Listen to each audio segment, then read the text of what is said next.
Hi guys, so in this video let's talk about near-death experiences and what does science say about them, right? Are they real? Are they fake?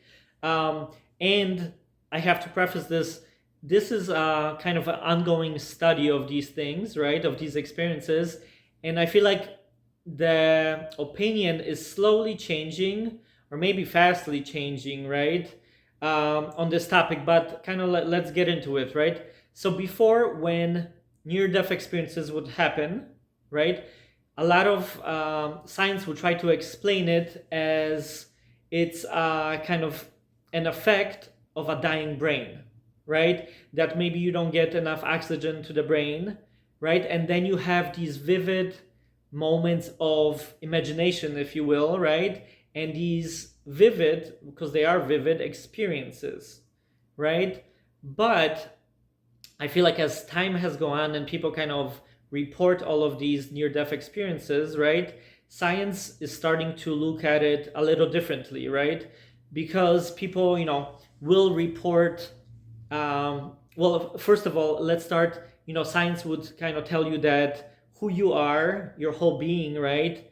Your awareness, why you're even aware, right? Why you're conscious is in the brain, right? Therefore, if your brain starts to die, right, that consciousness gets convoluted, right, and you experience this imagination, these imaginative things, right, but that's just a product of the dying brain, right?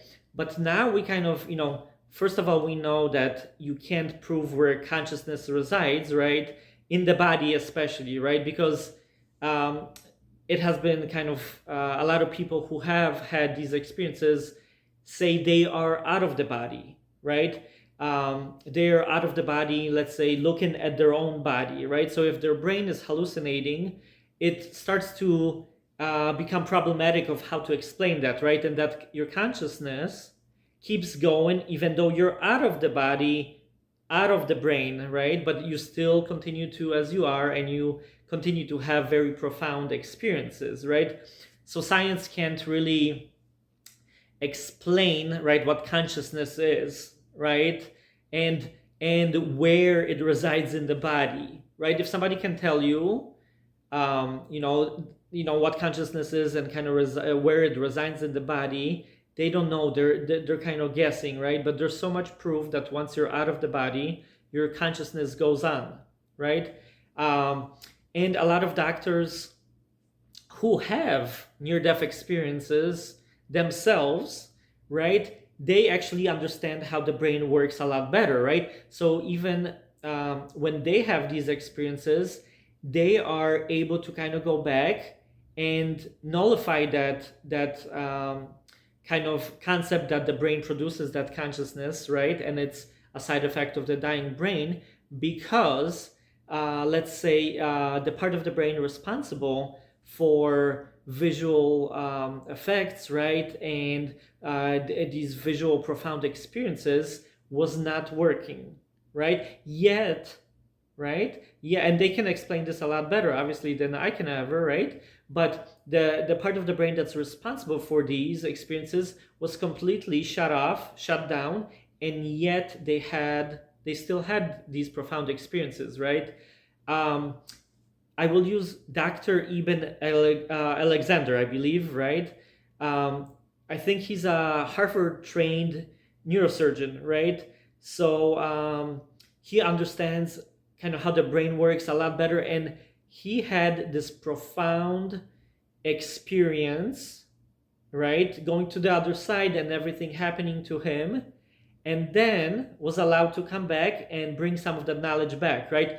And he goes into it more science-based, right? Why it could never ever have been a product of the dying brain, right? And he says that, right? It's not me telling you guys, right? Like I said, Dr. Eben Alexander, look him up and you're gonna find his story, right? He goes on the other side when his brain, isn't capable of producing those images, right? And he has this profound experience that even later in his life, after he comes back, gets validated, right? He gets basically shown certain things from his life that will happen, and meets certain people, right, that he doesn't know at the time, but later in life he kind of, breadcrumbs as he goes through his life, and kind of, um, remembering these things and talking to different family members and stuff, and he finds out kind of who those people are, and the experience becomes even more real, right? And he and a lot of other NDers always speak about how the other side is way more real than this side can ever be and is, right? This side to them is more of the dream, the kind of very dull, not vibrant, very slow and dense, right? And the other side, as they say, right, is more real than anything you can ever experience here, right? So I feel like science, kind of, they used to use these kind of terms and experiences and just write them off, like, oh, just because we don't know, but it's related to the dying brain and stuff, right? And now as we learn more, how everything works, right? I think that gets kind of nullified, right? And it's okay to say sometimes we don't know, but science right now doesn't have an explanation for this, or consciousness or awareness, whatever you want to call it in general, right? And we're just kind of, grasping at straws, right? So this is according to kind of, science.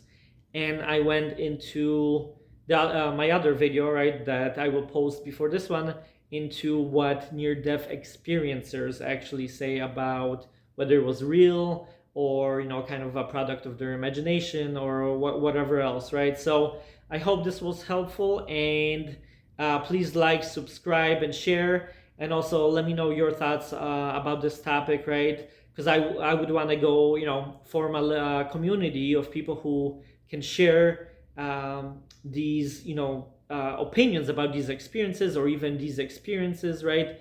And we can kind of go back and forth. So if you have any good addition to this video, please leave a comment below. All right, thanks guys, and I'll see you in the next one.